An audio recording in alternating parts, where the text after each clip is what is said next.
Hey everybody, Mike Naso here from IPR with the latest on our new subtropical depression. You can tell we're getting into the later peak of the season, cold and flu season. Here I am with a cold. But nevertheless, speaking of cold, we got a little bit of a cold core system in the Gulf. This is subtropical depression 10, and it could become a subtropical or a tropical storm if it warms up a bit more. And you can see that in the northeastern Gulf. Low pressure system out here near Bermuda being watched, but not anything likely there.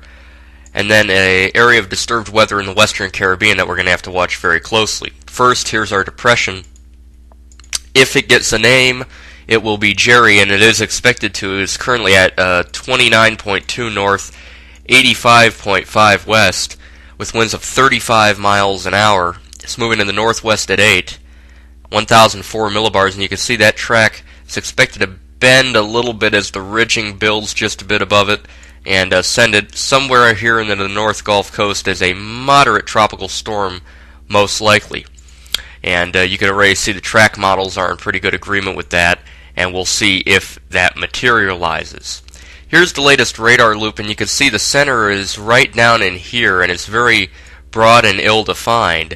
So it could easily make landfall here on the Florida Panhandle, and then never come back further west. But the expectation is that it will start to organize more and then kind of bend this way. If you remember Danny back in 97, Danny kind of paralleled the coast here and strengthened into a hurricane. I don't think that's going to happen with this. This looks a little too ragged to become a hurricane, but as we saw with Umberto, things could change quick. But again, with this system, it's not going to really matter where the center is as much as where the bad weather is, because as you can see, a lot of the bad weather here is already inflicting the Florida Panhandle, and that is well away from the center.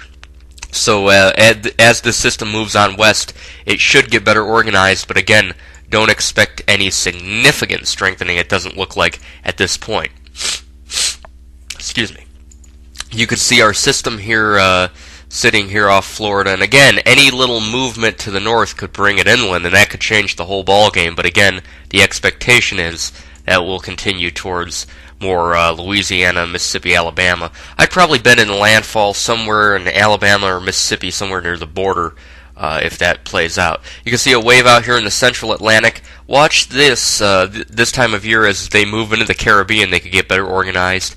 And this system here is expected to move west, west-northwest towards the Yucatan, and it could organize into something, and conditions appear favorable for that if it were to occur. And you can see right now the shear is pretty low in the Gulf, but our system is ragged. That's why we won't see any significant strengthening. If it were to get tighter, better organized with a lot of deep convection, there's no reason why it can't intensify. So something around the lines of 50, 60 miles an hour, very possible. And then for our system in the Western Caribbean, if it develops some moderate wind shear, but in general favorable conditions for anything that would come that way. So we'll have to keep an eye on that. In the Eastern Pacific, we have Hurricane Ivo. It was up to about 80 miles an hour. It's down to 75. Expected to continue to weaken and then hit the Baja as a weakening tropical storm. But this is by Monday night, and you can see the hurricane there not looking all that good as it continues to weaken and move to the northeast. That's about it for the tropics, and I'll see you next time. I'm Mike Naso from IPR. Stay tuned to podweather.com.